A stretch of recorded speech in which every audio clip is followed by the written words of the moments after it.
আচ্ছা, ট্রেডিংকে তো একটা যুক্তির খেলা হিসেবেই দেখানো হয়, তাই না? কিন্তু অদ্ভুত ব্যাপার হলো, যারা এটা চেষ্টা করে তাদের বেশিরভাগই কিন্তু ব্যর্থ হয়। এটাই ট্রেডিংয়ের সবচেয়ে বড় রহস্যগুলোর একটা।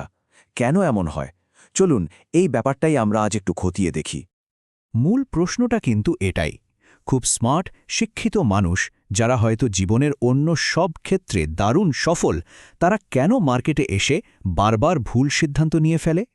এর পেছনে আসল কারণটা কি? একজন ট্রেডারের গল্প থেকে নেওয়া এই লাইনগুলো একবার শুনুন। এটা শুধু টাকার অঙ্কের ব্যাপার না, এর সাথে যে আবেগ আর ঝুঁকির ভয়াবহতা জড়িয়ে আছে তা কল্পনা করাও কঠিন। ট্রেডিংয়ের মানসিক চাপ যে কতটা বাস্তব হতে পারে, এটা তারই একটা ঝলক। এই সংখ্যাটা দেখুন, $2 মিলিয়ন বেশি লস। এটা কোনো ডেমো অ্যাকাউন্টের টাকা ছিল না, একেবারে আসল টাকা। যখন ক্ষতিটা এত বড় হয়, তখন মাথা ঠান্ডা রেখে যুক্তি দিয়ে ভাবাটা প্রায় অসম্ভব হয়ে পড়ে।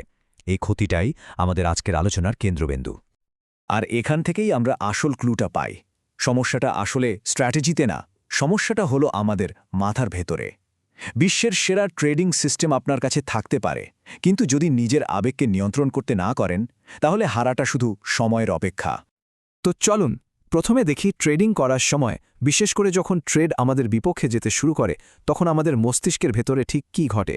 বিজ্ঞান এই ব্যাপারে কি বলে? দেখুন, আমাদের মস্তিষ্কের মূলত দুটো অংশ আছে।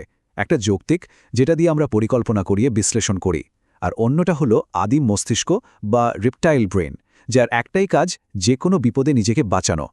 যখনই আমরা বড় কোনো আর্থিক ক্ষতির মুখে পড়ি, এই আদিম মস্তিষ্কটাই গাড়ির ড্রাইভিং সিটে বসে পড়ে, আর আমাদের যৌক্তিক অংশটা পেছনের সিটে চলে যায়।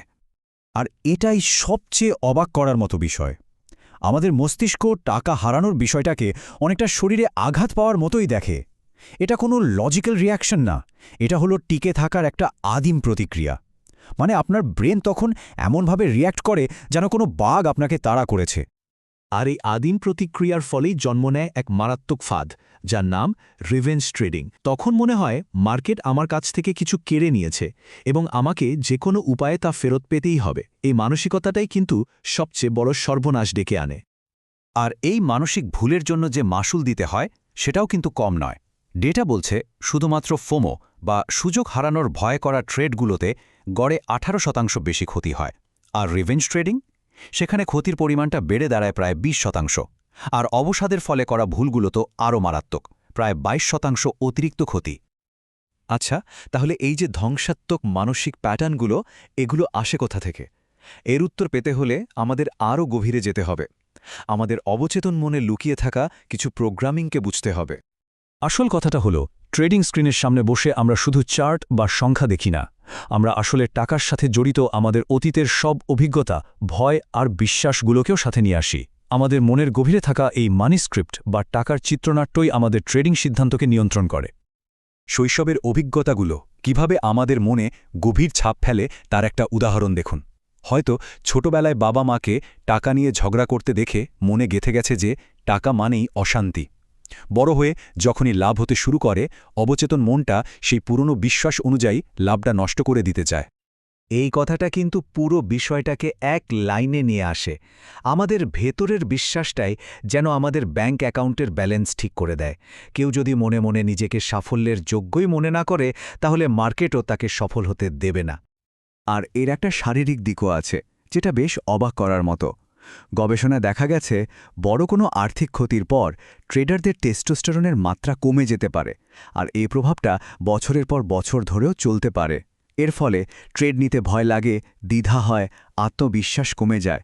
মানে শরীর নিজেই তখন সফল হতে বাধা দিতে শুরু করে। বেশ, সমস্যাটা তো বোঝা গেল, কিন্তু এখন প্রশ্ন হলো, এর সমাধান কি? কিভাবে এই মানসিক ফাঁদ থেকে বেরিয়ে এসে একটা শক্তিশালী মানসিক দুর্গ তৈরি করা সম্ভব? কিংবদন্তি ট্রেডার পল টিউডার জোন্সের এই কথাটা মাথায় রাখা খুব জরুরি। ট্রেডিং জেতার খেলা নয়, এটা টিকে থাকার খেলা। আর টিকে থাকতে হলে আক্রমণ নয়, আত্মরক্ষাই হল সেরা কৌশল। এখানে নিজেকে বাজার থেকে নয়, বরং নিজের ভেতরের শত্রু থেকে রক্ষা করতে হবে। রিভেঞ্জ ট্রেডিংয়ের চক্রটা ভাঙার জন্য একটা পরিষ্কার পদ্ধতি দরকার, যেমন প্রতিদিনের জন্য একটা ক্ষতির সীমা ঠিক করে রাখা, আর সেটা পার হলেই ট্রেডিং বন্ধ।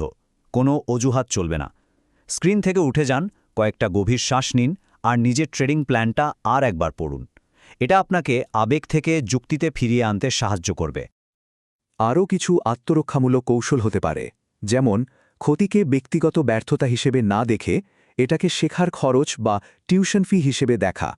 অলিম্পিক সাঁতারু মাইকেল ফেলপসের মতো সবচেয়ে খারাপ পরিস্থিতির জন্য নিজেকে মানসিকভাবে প্রস্তুত রাখা।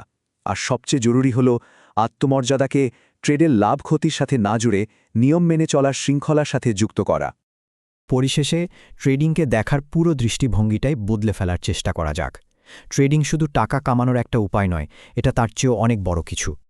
আসল কথা হলো, ট্রেডিংকে যদি টাকা জেতার একটা ফাইনাল ম্যাচ হিসেবে দেখা হয় তাহলে চাপ সবসময় থাকবেই, কিন্তু যদি এটাকে উন্নতির একটা লম্বা সফর হিসেবে দেখা যায় তাহলে প্রতিটি দিন, প্রতিটি ট্রেড আপনাকে আরও ভালো মানুষ এবং অবশ্যই আরও ভালো ট্রেডার হিসেবে গড়ে তুলবে। আপনার ট্রেডিং অ্যাকাউন্টটা আসলে একটা আয়নার মতো।